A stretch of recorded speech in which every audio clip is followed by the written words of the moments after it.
is Tereza Sekiya. I am one of the consultants, academic consultants working for Cambridge University Press, right?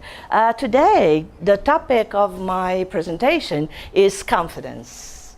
And I use this heading, more than just a feeling. Because generally, when we talk about confidence, we generally connect this to the idea of a feeling, isn't it? We feel confident, or we are confident, or we have to pass on confidence to our students and so forth, right? But I think that, in my opinion, that confidence is the result of many, many aspects that we kind of foster in order to be able to build it and pass it on to our students, right? So today I am going to be talking a little bit about that. And it's interesting because the first presentation today, you talked a little bit about everything, but including also students' motivation, anxiety, and everything ends up being connected to this idea of confidence in the classroom. Isn't it true? Yes. But it's always easier said than done. Isn't it true? So I'm going to start, in fact, with one activity. Do you have mobiles here? Yes? Yes. What do you think I am going to ask you? You thought, right? No. What I want you to do is to do something crazy. I want you to take a selfie, but not just a regular selfie. I want you to take a very, very crazy selfie. And I want you to post it on Facebook or send it via smartphone, via WhatsApp to somebody, and let's see in 1 minute how many likes or how many responses we can get. Deal? Yes, let's try to do that. You can do any kind of pose you want. You can take the selfie all by yourself, or you can simply do that together. Let's do that. Let's get our mobiles and start taking selfies. And in 1 minute, but don't send your selfie to anybody. Let me give you the sign, right? When I say go, you send it, and then we count 1 minute to see how many responses we get, okay? Oh, true? Yes. Okay, time's up. So it seems like we are going to need to wait until the end of the session. At the end of the session, we check again and see if anybody saw your pictures, right? Oh, very good. Okay, so the idea, in 1 minute, we didn't get any, but let's see at the end of the session how many we can get, right?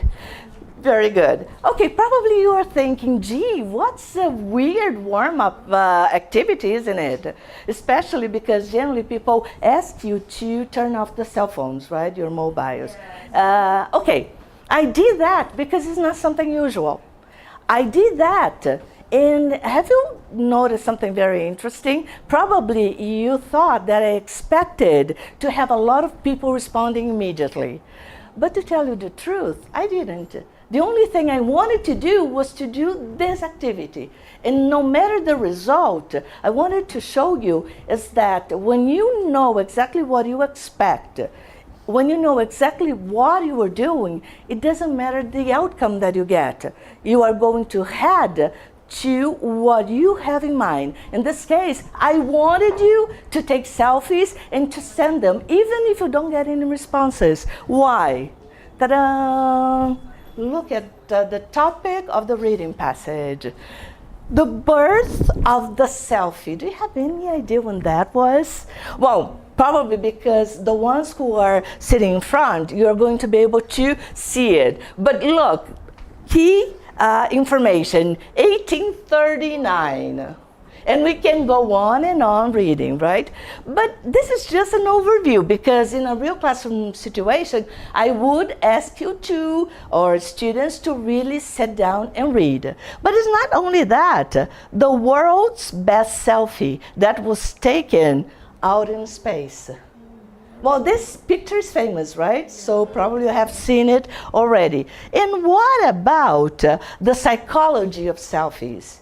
Have you heard about a boy, I think he was German or something, he had to go under treatment, psychological treatment, because he couldn't stop taking selfies all the time. He would take, I don't know, 100 per hour. I don't know, something like this, because he was really addicted to taking selfies, right? And of course, this has a lot to do with our way of life, right? And the daily selfie. So I could build on that, and I could, of course, work on the reading passage, and I could, after that, have a kind of a discussion activity, asking you to work in groups. For example, you don't have to gather together in groups, but think about that. How many selfies do you take per day or per week? Is that a lot? What about your kids, your brothers and sisters? Well, so it's totally different. Some people, they communicate through selfies, isn't it true? So it's a different reality. So when and where do you take selfies? It's amazing, because sometimes when I'm traveling on business, I see people during breakfast taking pictures of their dishes and sending them. So again, this is a when and why, for example, for these people, right? And I could even go on further and ask, what's the main as an N, reason for you to take selfies, right? So this, I can build on this topic. So again, it doesn't matter what the outcome is, because my focus is the topic, talking about selfies. So you see, when you talk about confidence, basically you're talking about what you want to achieve. And when you know what you want, everything that happens that is not targeting your goal is not relevant. In this case, you build not your personality, but you build your reaction within the activity that you are developing. And this is what confidence is all about. Just for you to have an idea, this is the text, this is the reading comprehension activity, and this is the pair work or group discussion later on, right? So, again, why did I ask you to take a selfie? Because I was confident that many of you would be able to post it somewhere on a social media, or send it through a smartphone. And I was right. Not all of you took pictures. Not all of you wanted to post them, right? Or send them, the selfies that you took. But it doesn't matter. There was a belief, and I was confident on this belief in order to be able to conduct the activity, right? So when you prepare an activity, this is the level of confidence that we have to apply. Do I trust the activity? Is the activity going to work? Is it going to be relevant or, let's say, meaningful for the objective that I want to achieve, the outcome that I want to get at the end of the activity? Okay, so when we talk about, let's say, everything in terms of confidence, we think about it as a feeling. But let's see the definition from CALD, Cambridge Advanced Learners Dictionary. It says, the quality of being certain of your abilities or of having trust in people, plans, or the future, right? For example, he's got the confidence to walk into a room of strangers, for example. So it's always, this idea is always related to a feeling, isn't it? Basically, this is what we think when we think about confidence. So this is a quote from Bernice Moore. She says, about teaching, right? The job of teaching was considered well done, no matter the method used. Years ago in the traditional teaching, right? When a large number of words could be spelled correctly, when rapid addition of a long column of figures could be performed, when many words on a page could be read with a parrot-like accuracy. It used to be when we had those teachers teaching grammar on the board, right? Basically, that was the concept of teaching. And if you had a lot of confidence, or if you were, let's say, a kind of a student that would stand out, talk a little more, or have opinions, right? Generally, this would be the kind of student who would not be well seen by the teachers, isn't it true? Because students, a long time ago, they were taught to receive information, not to think about it, right? Not to reason, right? But nowadays, we talk about lots of things, including multiple intelligences, learner independence. We talk about critical thinking, and that includes learner training, learner awareness. And we talk about the 21st century skills that are necessary not for our learner in the classroom, but also for adults in general when they are applying for a job, when they are performing in a social environment, right? So nowadays, we see a lot of people, for example, who are unable to communicate in different situations, be it in a business environment or during a party or when they travel. So again, because of that, a lot of things are being targeted that were not, let's say, the main concern in the old teaching way, right? So there it is again then, confidence. Because if we're talking about critical thinking, multiple intelligences, if we're talking about lots of elements related to the student's point of view or to the student's needs, then we have to start thinking about how they receive this information. And confidence is important not only for teachers, but for learners too. Do you agree? What do you think? Definitely, right? So, continuing, confidence, do you agree with me? You can have self-confidence in oneself, right? In yourself. Confidence in something or somebody. So, for example, I believe that we are going to have no problems getting home because traffic is going to be great. For example, this is my belief, right? I believe that. So, but I can, I believe that the next, driver, when I get a cab, he's going to be a very good driver and he's going to find shortcuts to get me home faster. So then I can trust somebody, right? So this can be not only trust, right? But also a step for motivation. Because if I don't have this confidence, sometimes I may not feel like doing something or participating in something. So for example, you are here. And definitely you are here because you thought, wow, I think I'm going to stay because this presentation might bring me something interesting or useful.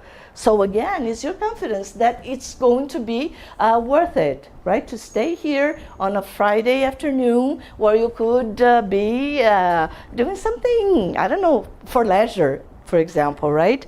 So again, this is feeling. Do you agree? And confidence, the author is unknown. Confidence is something you create within yourself by believing in who you are, right? So it's from within to the outside world, right? But then again, so confidence is something that is created, right? So it's not inborn. That means that confidence has to be, what do you think? Has to be built, definitely, right? And if we have to build it, there are certain things that are required for that, right? So it requires assurance. For example, at the beginning, I had to be sure that you would be able to post or send a selfie. Otherwise, I wouldn't do the activity, right? So I need assurance, I need conviction, right? I need knowledge in this case. So for example, I have to know more or less that teachers carry mobiles all around, right? And I have to know what I am doing. Because if I have no idea what kind of grammar topic or vocabulary topic I am going to apply, how am I going to do anything in the classroom, right? So focus on knowledge, conviction, assurance, and balance. For example, if I get here late and something breaks, the computer breaks or the projector breaks, I'm not going to feel comfortable. I'm not going to feel calm, isn't it true? And that will, interfere with the level of confidence that I have as well, right? And faith and belief in what you do, right? And this is interesting because when people say faith and belief, it gives the impression that it's something religious, but it is, of course. It has an element of religion there, but I'm not talking about religion. So that you know it is true, follow your dreams. This is a cartoon picture, right? So she says, he says, it's supposed to inspire, but most employees they see it as a permission to take a nap. So again, when we talk about faith and belief, faith in what you do, belief in what you do, and that students can learn. This is the kind of belief or faith I'm talking about, right? So going on, may I? Let's start building confidence then. Let's start talking about certain aspects of that would contribute to build confidence. Number one, there's no magic button. I'm going to do this and people will be confident. Well, there's nothing like this, right? So again, confidence requires competence. Because if you are teaching, for example, I don't know, passive voice, you have to have knowledge of the grammar topic. But it's not only knowledge of the grammar, but you have to be able to think and plan in a way to be able to deliver the message to the student, right? It's not only a matter of knowing, but also being able to get the message through, right? Let's say, perform the teaching that is connected to that grammar topic. So this is a quote from the same author. I'm gonna show you the name again. So self-confidence without competence is of as little use as is competence without self-confidence. So one does not stand alone without the other, right? Self-confidence means a trust in self, a knowledge of one's limitations and one's strengths, a faith in one's ability to be able to meet situations as they may arise. Ability to spell words correctly is competence, right? Do you agree? Ability to spell and confidence in one's ability to use the words correctly to communicate how one feels and thinks is self-confidence plus competence. Neither is fully useful without the other. It's like learning how to speak English, learning how to read, write, having full command of all the four skills, and yet not being able to pass it on to the students. And we have seen that. We have had a lot of wonderful teachers who are not able to pass the message. And we have a lot of teachers with less, let's say, know-how, but with a lot of, let's say, interpersonal intelligence, enough to be able to get the message across no matter the topic, right? So again, we have to work on both, right? So again, this quote is from Bernice Moore. She says, teachers, therefore, they have a twofold need. They have the need to be self-confident about what they do and competent in what they are doing, right? And not only that, at the same time, they have a responsibility to assist the children or youth or adults, working with them to gain both self-confidence and competence in their own lives. Because we have a lot of people, a lot of students with a lot of knowledge who cannot write or who cannot speak correctly, right? Because they are shy or because they don't have full command of the language. And the other is also true. People who talk a lot, but with all the language upside down, they cannot say one sentence correctly, but yet they're able to talk a lot more than all the students together. So again, is the good example of the difference between competence and confidence, right? Okay. So this is the first item then, competence. This is something important. But clarity is also something very, very important.